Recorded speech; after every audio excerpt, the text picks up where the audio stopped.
Nhiều diễn viên nổi danh, từng khuynh đảo màn ảnh Việt nhưng tuổi xế chiều, người chật vật mưu sinh, sống nghèo khó trong những phòng trọ chật chội, người qua đời vì bệnh tật khi vẫn còn nhiều ước nguyện chưa thành. Hãy cùng tìm hiểu những góc khuất ít biết của 7 diễn viên nhẵn mặt trên màn ảnh nhưng trải qua nhiều biến cố trong cuộc sống. Thằng cò Phùng Ngọc trong phim Đất Phương Nam chật vật mưu sinh bằng xe ôm, bán quần áo. Bộ phim Đất Phương Nam, sản xuất năm 1997 của đạo diễn Nguyễn Vinh Sơn đã mang tới vai diễn thằng cò để đời cho Phùng Ngọc.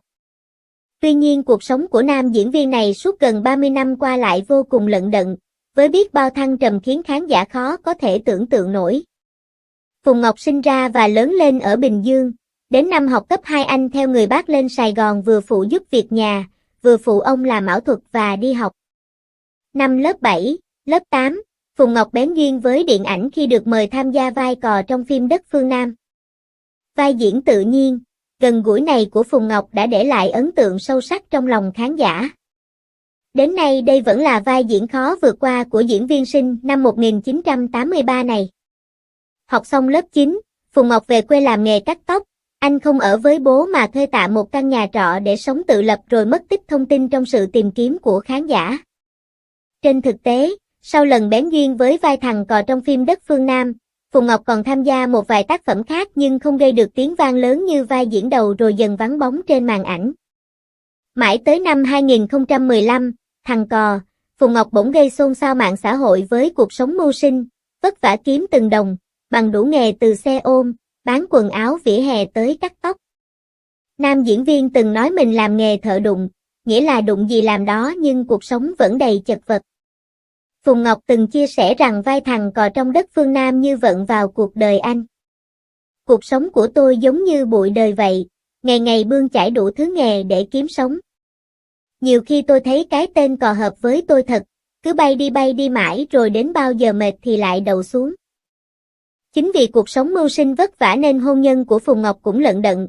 Nam diễn viên lấy vợ quê Quảng Trị hồi năm 2004 nhưng cuộc sống bấp bênh, kinh tế không ổn định khiến vợ chồng thường xuyên bất hòa, lục đục, anh chủ động ra đi để vợ tìm hạnh phúc mới.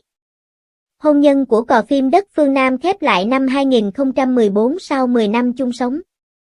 Phùng Ngọc từng nói nguyên nhân khiến hôn nhân dang dở là vì bản thân không biết tích lũy, tính tôi làm vừa đủ ăn, chứ không nghĩ đến ngày mai, tôi không nghĩ đến chuyện phải làm để mua nhà, làm chuyện này chuyện kia. Chính cách sống ấy khiến vợ chồng xa dần, đến giờ, mỗi lần nghĩ lại, tôi vẫn thấy áy náy với cô ấy. Năm 2015, Phùng Ngọc bị tai nạn, ngón tay bị hoại tử và được bạn diễn Hùng Thuận, người đóng vai bé An trong phim Đất Phương Nam đứng ra kêu gọi quyên góp giúp đỡ. Tuy nhiên, cuộc sống của Phùng Ngọc sau đó vẫn rất khó khăn, thời điểm dịch Covid-19, anh không có việc làm, không thể trả tiền thuê nhà, Phùng Ngọc phải bán chiếc xe máy duy nhất để trả nợ, việc di chuyển vì thế gặp nhiều bất tiện. May mắn là anh được một người quen giúp đỡ với công việc trông coi vườn tại Bình Phước. Mỗi ngày, Phùng Ngọc có nhiệm vụ quan sát công nhân thu hoạch mũ cao su rồi ghi chép, báo cáo số lượng cho chủ.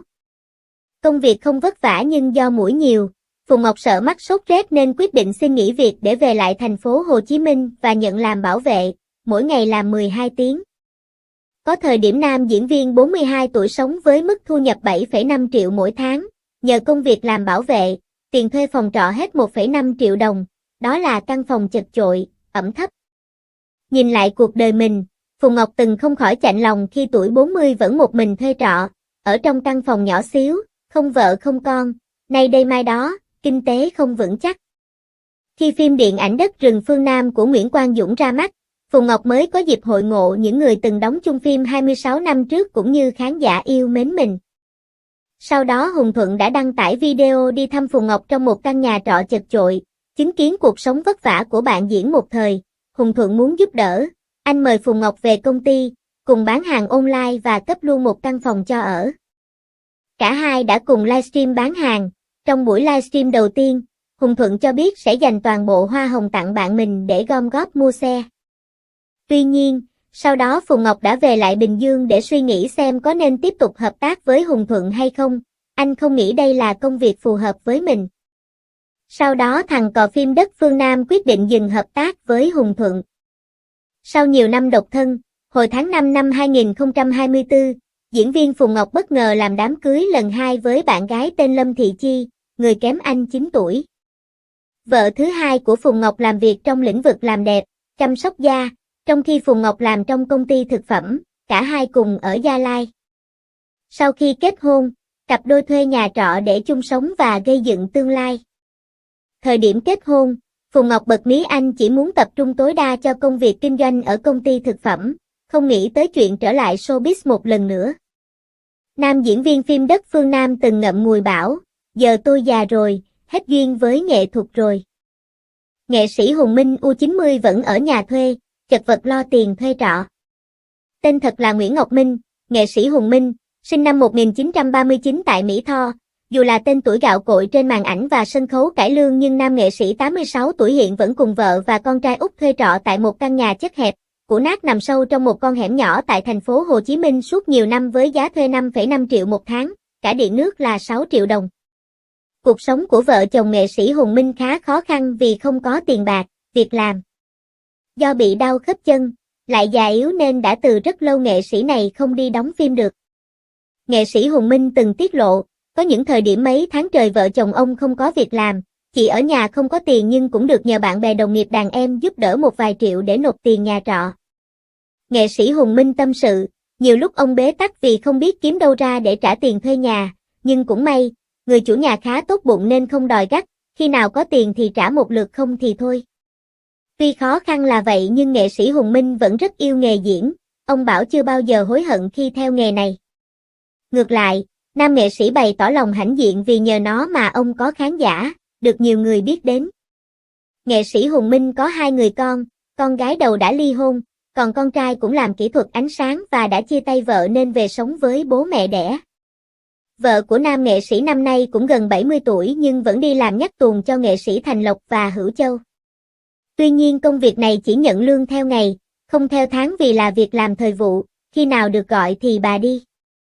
Chia sẻ về cuộc sống hiện tại, nghệ sĩ Hùng Minh bảo ông bị giãn tĩnh mạch và thoái hóa đầu gối, do đi lại khó khăn vì tuổi cao nên ông không làm gì được, chỉ còn mình vợ đi làm lo cho cả nhà. Cách đây vài năm, nghệ sĩ Hùng Minh gặp vấn đề sức khỏe nghiêm trọng phải nhập viện nhưng ông bảo nhờ trời và tổ độ nên cũng qua khỏi. Hùng Minh tâm sự, khoảng thời gian mới vào nghề, ông chủ yếu đóng lính hầu, có lúc ông bị cúp lương vì cười trong lúc đang diễn. Mỗi vở diễn ông được trả lương 3 đồng, chỉ đủ ăn được một bữa cơm với quả trứng vịt và chút thịt mỡ. Ngoài lúc diễn ông làm chân sai vặt cho người trong đoàn như đi mua cà phê, mắc võng, ai bảo gì làm đó để được cho ăn bữa cơm tối. Trong những năm tháng thăng hoa của sự nghiệp, nghệ sĩ Hùng Minh và vợ là nghệ sĩ Thanh Hương ở nhà tập thể dành cho các nghệ sĩ có quá trình làm việc trong đoàn hát Phước Chung. Sau đó, cả hai quyết định thành lập gánh hát Thanh Hương, Hùng Minh nhưng không lâu sau nghệ sĩ Thanh Hương qua đời vì sinh khó. Cùng với đó, việc đầu những năm 1990, sự bùng nổ của băng video, phim nhựa và truyền hình khiến cải lương mất thế và dần dần xa vắng nên sau đó đoàn hát rã gánh. Nghệ sĩ ưu tú Hùng Minh phải đi thuê nhà ở chợ Vườn Chuối, quận 3, thành phố Hồ Chí Minh. Sau này, ông đi bước nữa với nghệ sĩ hát tuồng Hoa Lan. Những năm gần đây, cuộc sống của nghệ sĩ chủ yếu do vợ chăm nom, lo liệu. Sau lần đột quỵ hồi năm 2018, sức khỏe của ông xuống dốc, cộng thêm nhiều bệnh lý nền nên chỉ ngồi ở nhà. Nghệ sĩ Hoa Lan từng tâm sự về mức thu nhập của họ, mỗi tháng, chồng tôi lãnh được 2.600.000 đồng từ hội sân khấu, thêm 380.000 đồng từ hội người cao tuổi. Còn lại, chúng tôi cố gắng bươn chải, chắc chiêu, còn tiền thuốc men cho chồng thì có bảo hiểm lo, nhưng chỉ hỗ trợ được một mức độ thôi. Năm 1993, nghệ sĩ Hùng Minh được phong tặng danh hiệu nghệ sĩ ưu tú. Đến năm 2023, ông được phong tặng danh hiệu nghệ sĩ nhân dân. Lần gần nhất Hùng Minh đứng trên sân khấu là vở cải lương Hoa Một Lan hồi Tết 2023. Lúc ấy, ông chỉ ngồi một chỗ trong cảnh mở màn. Suốt 20 năm qua, gia đình nam nghệ sĩ Hùng Minh sống cảnh ở trọ sau khi ông bán nhà để giúp con trả nợ. Ở tuổi xế chiều, sức khỏe đã suy yếu nhiều, nam nghệ sĩ từng bảo chẳng dám mơ đến việc có nhà riêng đành bằng lòng với cuộc sống thuê trọ. Nghệ sĩ Vũ Thanh chỉ mong đủ ăn, không dám mơ mua nhà. Cuộc đời nghệ sĩ Vũ Thanh giống như một bộ phim, không chỉ thăng trầm trong sự nghiệp, cuộc sống riêng mà ở tuổi 66, dường như những trắc trở vẫn chưa thôi thử thách nam nghệ sĩ đào hoa này. Vũ Thanh sinh năm 1959, ông sinh ra và lớn lên tại thành phố Hồ Chí Minh, vợ ông là ca sĩ Lệ Hải, suốt hơn 20 năm qua, nam nghệ sĩ vẫn ở nhà thuê tại quận 8. Hồi tháng 3 năm 2023 để kiếm thêm thu nhập khi công việc làm nghệ thuật bấp bênh, không ổn định, ông mở một quán bán bún mọc nhỏ tại chính căn nhà trọ này. Vậy là mỗi ngày, trừ lúc đi diễn, người nghệ sĩ U70 vẫn chăm lo cho quán bún. Ông chủ yếu lo bưng bê, xay mọc, làm chả, dọn dẹp, phục vụ khách, giao hàng cho khách để kiếm thêm thu nhập, đồng hành cùng vợ đã 75 tuổi nuôi cháu nội ăn học. Từ ngày mở quán dù khách khá đông nhưng nam nghệ sĩ bảo chỉ đủ ăn chứ không dư dả. Cuộc sống khó khăn, tôi phải tự tìm kế sinh nhai, nhiều người hỏi làm nghệ sĩ mà bán bún mọc có ngại không, tôi chẳng ngại, miễn là lao động chân chính, không ăn trộm, ăn cắp gây tai tiếng. Bán 1 kg mọc lời 20.000 đồng, đi giao 5 đến 6 km tôi cũng chấp nhận. Nghệ sĩ lão làng kể, ông thường xuyên phải chi trả 21 triệu đồng mỗi tháng cho tiền thuê nhà và cơ sở kinh doanh. Ở tuổi U70, nghệ sĩ Vũ Thanh vẫn là trụ cột kinh tế, vừa hoạt động nghệ thuật, vừa lo công việc quán bún mọc. Dù vất vả, ông không xin xỏ hay dựa dẫm vào ai vì tự ái cao, không muốn ai thương hại. Nhiều năm qua, nghệ sĩ Vũ Thanh chủ yếu đi hát đám cưới, sự kiện nhỏ, làm chủ hôn cho một số cặp đôi, thỉnh thoảng nhận được lời mời đóng phim, làm giám khảo. Thẳng thắn và nóng tính, ông thừa nhận mình nghèo hoài vì mâu thuẫn với không ít bầu sâu, nhà sản xuất. Ông bảo, tôi chấp nhận bị cạch mặt miễn sao sống đúng lương tâm và đạo đức nghề nghiệp. Về đời tư Vũ Thanh trải qua 3 cuộc tình, cuộc hôn nhân đầu tiên vào năm 1978 kéo dài hơn 1 năm rồi đổ vỡ. Hai người có một con chung nhưng mất ngay khi chào đời, ông giữ kín chuyện này suốt nhiều năm. Vợ hiện tại của ông, ca sĩ Lệ Hải, đã gắn bó hơn 40 năm. Cả hai có một người con trai gần 40 tuổi. Trải qua những lỗi lầm tuổi trẻ, khi từng có 4 năm bỏ đi theo người khác nhưng vợ vẫn tha thứ nên ông trân trọng cuộc sống hiện tại, dành thời gian bù đắp cho vợ đã đồng cam cộng khổ cùng ông suốt bao năm. Điều khiến ông đau lòng hơn cả là người con trai từng vướng đỏ đen, cá độ bóng đá dẫn đến gia đình lâm vào cảnh nợ nần. Vợ chồng ông phải bán hết tài sản trả nợ, hiện con trai và con dâu đã rời đi, để lại cháu nội 10 tuổi cho ông bà chăm sóc. Ngoài ra, ông còn có một người con trai riêng với mối tình thứ ba, người con này gần 30 tuổi, sống ở Huế, biết chơi nhạc cụ và sáng tác nhạc. Ở tuổi 66, ông thừa nhận ước mơ có căn nhà riêng đã xa vời, suốt mấy chục năm sống cảnh nhà thuê, ông đôi khi cũng thèm có nhà như người khác nhưng đành chấp nhận thực tại phũ phàng. Nghệ sĩ Vũ Thanh bảo ông ít đi khám vì sợ phát hiện bệnh lại không có tiền chữa trị, dù khó khăn, ông không thích than nghèo kể khổ. Vũ Thanh là nghệ sĩ đa năng của sân khấu khi có thể đảm nhiệm nhiều vai trò khác nhau từ đạo diễn, diễn viên chính kịch, diễn viên hài, hát tân nhạc đến làm ảo thuật. Dù hăng say với công việc, ông dường như thiếu đi sự may mắn và nổi tiếng. Nghệ sĩ Hữu Thành, đời lận đận, hơn 30 năm thuê trọ khắp Sài Gòn. Là tên tuổi gạo cội của điện ảnh phía Nam nhưng suốt 30 năm cống hiến hết mình cho nghệ thuật nhưng cho đến trước khi rời trần thế hồi năm 2021 ở tuổi 88, nghệ sĩ Hữu Thành vẫn không thể mua được nhà riêng cho vợ con. Ông có hàng chục năm trải qua 7, 8 căn nhà trọ nhiều địa điểm khắp Sài Gòn, có căn ngập lên láng khi trời mưa, có căn dột. Nghệ sĩ Hữu Thành tâm sự, mỗi lần nhà tăng giá, vợ chồng ông lại dắt díu nhau tìm nơi ở để ổn định cuộc sống, theo nghề diễn. Nam diễn viên sinh năm 1933 có 6 người con, 2 người đã mất vì bệnh, những người còn lại cũng từng phải chật vật mưu sinh. Những năm cuối đời, nghệ sĩ Hữu Thành và vợ sống cùng gia đình con trai út trong căn hẻm ở quận 10, rộng khoảng 20 mét vuông, có 2 tầng. Con cháu sống ở tầng 1, ông và bà sinh hoạt trên căn gác vẻn vẹn 10 mét vuông, chỉ đủ để ngủ và dành một góc đặt bàn thờ người thân đã mất, treo những bức hình kỷ niệm trong nghề. Mỗi khi muốn tiếp khách, nghệ sĩ mời họ xuống sân hoặc ra quán nước cạnh nhà. Hai ông bà nhiều năm mơ ước được cấp một căn nhà tình nghĩa để cuộc sống bớt tạm bợ. Dù đối mặt nhiều khó khăn nhưng nghệ sĩ Hữu Thành luôn lạc quan, say nghề. Ở độ tuổi ngoài 80, ông vẫn chạy chiếc xe Dream, mua từ gần 20 năm trước đi đóng phim, không nề hà chuyện thù lao hay vai lớn vai nhỏ. Khi đóng phim Ngõ Vắng, Hữu Thành chấp nhận chạy xe mấy chục cây số từ Sài Gòn xuống Củ Chi rồi lại tự đi về. Trong sự nghiệp diễn xuất, nghệ sĩ Hữu Thành từng tham gia hơn 116 phim, là một trong những nghệ sĩ đóng nhiều vai phụ nhất màn ảnh Việt, chủ yếu hóa thân những người cha, người ông dung dị, chất phác trong Dấu chân du mục, Mùa Len Trâu, Đất phương Nam, Người đẹp Tây Đô, Đường Hồ Chí Minh trên biển, Lệch pha. Nghệ sĩ lão làng từng kể ông mê nghiệp diễn đến mức có phim quay ở Đà Lạt, chỉ nhận 500.000 đồng, trừ thuế còn 470.000 nhưng vẫn đi rất hăng say. Ông từng bảo, cái máu diễn nó ăn vào trong người rồi, tôi đi hát không có cát xê chỉ có hoa hồng, khách cho bao nhiêu thì phải chia lại chủ quán 30%, nhưng tôi vẫn sống được. Nghệ sĩ Hồ Kiển 4 lần đổ vỡ hôn nhân, 3 lần thoát chết. Là một trong những gương mặt quen thuộc của màn ảnh Việt, nghệ sĩ Hồ Kiển đã dành trọn hơn 50 năm để cống hiến cho nghệ thuật. Ông từng góp mặt trong hàng trăm bộ phim và vở kịch, là cái tên gắn liền với những vai phụ nhưng đầy sức nặng, ghi dấu ấn đậm nét trong lòng khán giả. Thế nhưng, đằng sau ánh hào quang sân khấu là một cuộc đời nhiều thăng trầm, đặc biệt là những năm tháng cuối đời. Nghệ sĩ ưu tú Hồ Kiển, sinh năm 1925 tại Bến Tre, ông từng trải qua 4 cuộc hôn nhân, nhưng cuối đời lại sống trong cảnh cô đơn. Người vợ đầu tiên đã bỏ đi theo tình mới không lâu sau khi đứa con gái nhỏ mới sinh qua đời. Cuộc hôn nhân cuối cùng cũng không trọn vẹn khi vợ Hồ Kiển mong muốn định cư ở nước ngoài, dẫn đến việc họ ly hôn vào năm 1992. Về nơi ở suốt mấy chục năm cuối đời, ông cùng vợ sống tại một căn phòng nhỏ, vốn là phòng chứa máy phát điện của khu tập thể đài truyền hình thành phố Hồ Chí Minh. Sức khỏe của nghệ sĩ Hồ Kiển những năm cuối đời cũng gặp nhiều vấn đề. Ông từng 3 lần gặp tai nạn nghiêm trọng trong quá trình đóng phim, trong đó có lần bị ngựa hất ngã khi quay phim Rừng Xà Nu, dẫn đến gãy xương sống và phải nằm viện suốt 1 năm. Những năm cuối đời, nghệ sĩ Hồ Kiển sống với trái tim nhân tạo và phải nhờ đến máy tạo nhịp để duy trì sự sống. Dù nghiệp diễn vất vả nhưng người nghệ sĩ già vẫn cống hiến hết mình cho nghệ thuật.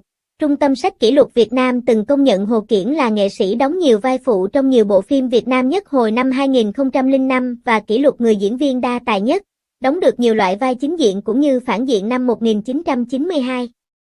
Hồ Kiển bước vào lĩnh vực điện ảnh với vai diễn đầu tiên trong phim truyện Nhựa lửa trung tuyến năm 1962. Chỉ tính đến năm 2012, ông đã hóa thân vào hơn 200 vai diễn trên cả màn ảnh rộng và màn ảnh nhỏ. Đến nay vẫn chưa có một diễn viên điện ảnh, truyền hình nào phá vỡ kỷ lục này. Vai diễn cuối cùng của ông là vai ông Quảng trong bộ phim Mùa hè lạnh. Năm 2013, nghệ sĩ Hồ Kiển qua đời ở tuổi 87. Ít ai biết, những năm cuối đời, nghệ sĩ ưu tú Hồ Kiển dùng toàn đồ giả, từ răng giả, tóc giả, đến đốt xương sống giả, tim nhân tạo. Song, với tình yêu điện ảnh và cách sống ngoài đời, ông thật hơn bao giờ hết. Nghệ sĩ ưu tú Hồ Kiển tâm sự, ông mê điện ảnh đến độ có thể bỏ nhà đi đóng phim cả năm trời không về và cũng không liên lạc gì với vợ con. Không có bà vợ nào trên đời này muốn xa chồng, lại là ông chồng nghệ sĩ ở xung quanh có rất nhiều bóng hồng, gia nhân như vậy. Chính điều này đã khiến Hồ Kiển có thêm một kỷ lục nho nhỏ mà mỗi khi nhắc đến, người nghệ sĩ ấy đều ngậm ngùi, 3 lần bị vợ bỏ. Nghệ sĩ Tuấn Dương, cuộc đời nghèo khó, ra đi khi chưa hoàn thành tâm nguyện. Là nghệ sĩ, diễn viên kỳ cựu của đoàn kịch Công an Nhân dân song cố nghệ sĩ Tuấn Dương lại bén duyên với phim truyền hình và ghi dấu ấn trong lòng những khán giả màn ảnh nhỏ qua các phim như Làng Ven Đô, Chuyện đã qua, Lều Chõng. Cố nghệ sĩ Tuấn Dương đóng đinh với hình ảnh một người nông dân, một trưởng thôn, một ông chồng, một tay buôn sợ vợ và luôn mang lại tiếng cười cho mọi người qua những vai hài dí dỏm. Vai cao của ông trong Đất và Người cũng để lại ấn tượng sâu sắc cho khán giả màn ảnh nhỏ. Trong hơn 60 năm tại thế, nghệ sĩ Nguyễn Tuấn Dương dành phần lớn cuộc đời cho những vai diễn. Kết hôn khi đã 57 tuổi, chưa tận hưởng hạnh phúc riêng tư được bao lâu, thì ông phát hiện mình bị ung thư thực quản. Tháng 11 năm 2013, khán giả yêu mến Xuân Tóc đỏ bàng hoàng trước thông tin người nghệ sĩ ra đi mãi mãi, sau hơn 1 năm chống chọi với căn bệnh ung thư thực quản. Trước đó, nam diễn viên sinh năm 1952 cảm thấy khó nuốt, gặp vấn đề trong ăn uống nên đã đi vào bệnh viện khám và kiểm tra một mình. Lúc biết mình bị ung thư ông giấu tất cả mọi người, không cho ai biết một thời gian. Thậm chí, Thời gian đầu, do vẫn còn nhiều hợp đồng đóng phim, nên cố nghệ sĩ Tuấn Dương nhất quyết không chịu điều trị hóa chất mà chỉ chữa bằng đông y để giảm những cơn đau. Người thân của nam nghệ sĩ từng chia sẻ, Tuấn Dương đi diễn, dù vai chính hay vai phụ ông đều không quan trọng, cốt là được cười, được mang niềm vui tới cho mọi người. Có khi, ông chẳng để ý các xe là bao nhiêu đã nhận lời tham gia phim hoặc lồng tiếng. Ông bảo, sống đừng đè nặng quá nhiều về tiền mới thanh thản được. Chính vì suy nghĩ đó, căn nhà nhỏ nơi nghệ sĩ sống những ngày cuối đời khá đơn sơ, không có quá nhiều đồ đạc giá trị, có chăng là chiếc tivi, tủ lạnh và cái máy giặt cũ kỹ. Xung quanh nhà cũng có dấu hiệu của thời gian với những vết mốc, sơn bong ra. Nghệ sĩ Tuấn Dương kết hôn muộn vào năm 2009, vợ ông đã trải qua một lần đò và có con riêng. Ông rất muốn có một đứa con nhưng tâm nguyện này chưa thể hoàn thành trước lúc ông nhắm mắt xuôi tay. Đó cũng là tiếc nuối lớn nhất của người nghệ sĩ trước khi ra đi. Ông từng tâm sự về sự nghèo khổ của mình, nhìn lại, vèo một cái đã chạm đến tuổi già mà mình vẫn chưa có một gia sản gì đáng giá trong tay. Có lúc tôi cũng chạnh lòng thương cho chính mình, nhưng biết sao được, đó là số phận rồi, cũng không vì thế mà tiếng cười của mình bớt đi sự thoải mái. Diễn viên Hùng Thuận, hôn nhân lận đận, vẫn ở nhà thuê. Kể từ sau vai diễn bé An thu hút được sự chú ý đặc biệt trong phim Đất Phương Nam, Hùng Thuận có tham gia một số bộ phim khác nhưng nam diễn viên sinh năm 1983 không vượt qua được cái bóng quá lớn của vai diễn đầu. Chuyện đời tư của bé An trong phim Đất Phương Nam cũng từng gây không ít ồn ào. Hồi tháng 8 năm 2024, Hùng Thuận phải đối mặt với tin đồn tình ái khi trên mạng xã hội lan truyền loạt hình ảnh anh và một người phụ nữ hơn nhiều tuổi có những cử chỉ thân mật trong buổi khai trương công ty. Hùng Thuận thừa nhận anh từng có mối quan hệ tình cảm với người bạn gái cũ trước khi chia tay, tuy nhiên nam diễn viên phủ nhận việc bào tiền người bạn gái cũ. Anh thậm chí còn cho biết trước khi chia tay đã phải bỏ ra số tiền gần 1 tỷ đồng để lo trả hết số nợ liên quan tới người bạn gái này. Diễn viên phim Đất Phương Nam đưa ra quan điểm không muốn làm to chuyện vì dù gì đã cùng nhau trải qua một quãng thời gian gắn bó. Cuối năm 2020, Hùng Thuận bắt đầu chuyển hướng sang lĩnh vực bất động sản. Thời gian đầu gặp khó khăn nhưng anh không ngại những ý kiến trái chiều nói diễn viên hết thời đi làm cò đất và khẳng định không xấu hổ khi mọi người gọi Minh là cò. Về đời tư nam diễn viên sinh ra tại thành phố Hồ Chí Minh này kết hôn hồi năm 2008 với một hot girl tên Thanh Vân, người kém anh 3 tuổi nhưng cuộc hôn nhân này kéo dài không lâu. Năm 2014, Hùng Thuận xác nhận đã ly hôn vợ sau 6 năm chung sống và có một con trai chung. Anh từng trải qua nhiều nghề tay trái như bán ốc, mỹ phẩm, thực phẩm chức năng để có tiền trang trải cuộc sống. Đến tháng 1 năm 2016 Hùng Thuận từng gây bất ngờ khi lên tiếng chuyện anh với vợ cũ tái hợp do yêu lại và vì con trai nhỏ. Dù vậy kịch tính chưa dừng bởi chỉ một thời gian ngắn sau đó, cặp đôi này lại đường ai nấy đi, khiến thiên hạ không biết đâu mà lần. Tới năm 2018, nam diễn viên chính thức thừa nhận hẹn hò nữ DJ xinh đẹp. Tuy nhiên hai người cũng nói lời chia tay sau 3 năm yêu đương. Sau nhiều năm kín tiếng trong chuyện tình cảm, tới tháng 5 năm 2024, Hùng Thuận xác nhận đang hẹn hò với bạn gái tên Tuệ Tâm, được khen có ngoại hình xinh đẹp, hiện làm kinh doanh. Hùng Thuận khẳng định anh vẫn đang ở nhà thuê và không ngừng nỗ lực làm việc để hiện thực hóa mục tiêu mua nhà trong tương lai. Những nghệ sĩ nổi danh rồi một ngày cũng sẽ phải rời xa ánh hào quang rực rỡ, nhưng trong lòng khán giả, họ mãi là những biểu tượng khó phai. Cuộc đời có thể khắc nghiệt, nhưng tài năng và cống hiến của họ vẫn là dấu son trên màn ảnh Việt. Đằng sau những căn nhà thuê chật hẹp là những tâm hồn lớn, và phía sau mỗi nụ cười mưu sinh là cả một quá khứ lừng lẫy đáng trân trọng. Cảm ơn quý vị đã theo dõi video. Quý vị nghĩ sao về những nghệ sĩ chật vật mưu sinh dù nổi tiếng trên màn ảnh? Hãy để lại bình luận phía dưới video để chúng ta cùng thảo luận thêm. Đừng quên đăng ký kênh, ấn chuông thông báo để không bỏ lỡ các video mới nhất từ Chuyện Lạ Đó đây.